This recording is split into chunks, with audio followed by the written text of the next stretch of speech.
The gentlewoman from New York, Ms. Ocasio-Cortez, is recognized for 5 minutes. Thank you, Chairwoman Waters. And thank you all for joining us here today. I know it's been a really long day. The purpose of this hearing is to review globally systemic banks 10 years after the 2008 financial crisis. So just know that while I'm tough, it's not personal, okay? I was really going back and reviewing these last 10 years, and I have concerns about how much things have really changed. I did an assessment, and year by year, let's go back to 2013. 2013, Chase had to pay out $720 million in fines to the Fed, SEC, and UK Financial Conduct Authority for failing to oversee its trading practices, including what is known as the London Whale. 2014, Bank of America agreed to a $16.5 billion settlement to the DOJ and others for misconduct related to mortgage-backed securities, and a $20 million penalty with another $727 million in consumer relief. 2015, Bank of New York Mellon, $714 million to settle claims that it defrauded customers when it promised to exchange at best rates for customers, but instead used the worst rates and pocketed the difference. 2016, Wells Fargo entered into consent orders for fraudulently opening millions of accounts in customers' names without their consent or knowledge. 2017, State Street, 7 months after installing the Fearless Girl statue, paid $5 million in back pay and interest after a Department of Labor audit found that State Street was systematically paying female employees less than their male counterparts and black executives less than similarly situated white executives.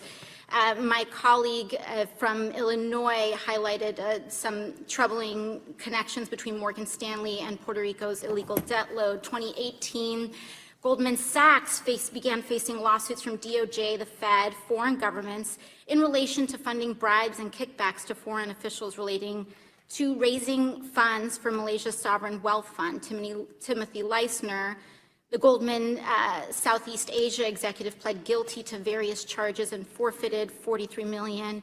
And just last month, March of 2019, Citibank fined for $25 million for violating the Fair Housing Act, for failing to offer benefits to all eligible customers, namely on the basis of race, national origin, and sex. And so I'm concerned here about the potentiality of fines related to misconduct just being incorporated as the cost of doing business.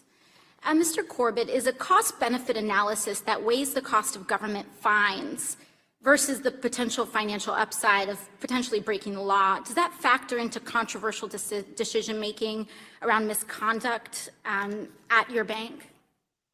Absolutely not. Okay, in my district, I represent Rikers Island. I represent kids that go to jail for jumping a turnstile because they can't afford a Metro card. Do you think that more folks should have gone to jail for their role in a financial crisis that led to 7.8 million foreclosures in the 10 years between 2007 and 2016, Mr. Diamond? I don't think people should go to jail for jumping a subway. I think we put too many people into jail, and I think if people broke the law, they should go to jail. Mm-hmm. Okay. Do you think that the failure to hold more people accountable for the 2008 crisis is a failure of our legal system? Look, you have to talk to a lot of legal experts about why more people didn't, whether they deserve to, whether they broke the law, what's intent, what's not intent, but you have to talk to legal experts about that. On that note, Mr. Diamond, I do want to commend you for your decision and Chase's decision to pull out of financing for private prisons.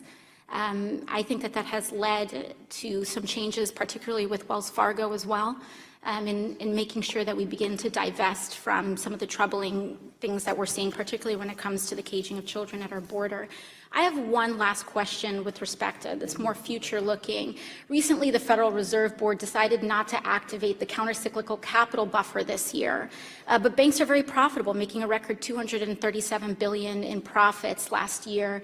Mr. Corbett, is this not the best time for banks Is this not the best time for the Fed to build more capital so that they can be in a better position to weather a future downturn?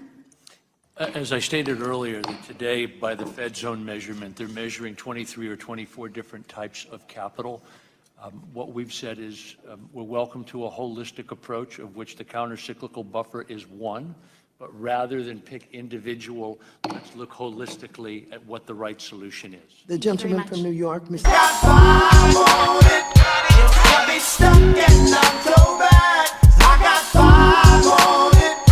Can't you see? Sometimes your words just hypnotize me, and I just love your flashy ways. And this is why they broke in your soul. They face it, not guilty. That's how I stay still. Richer than rich. Come on.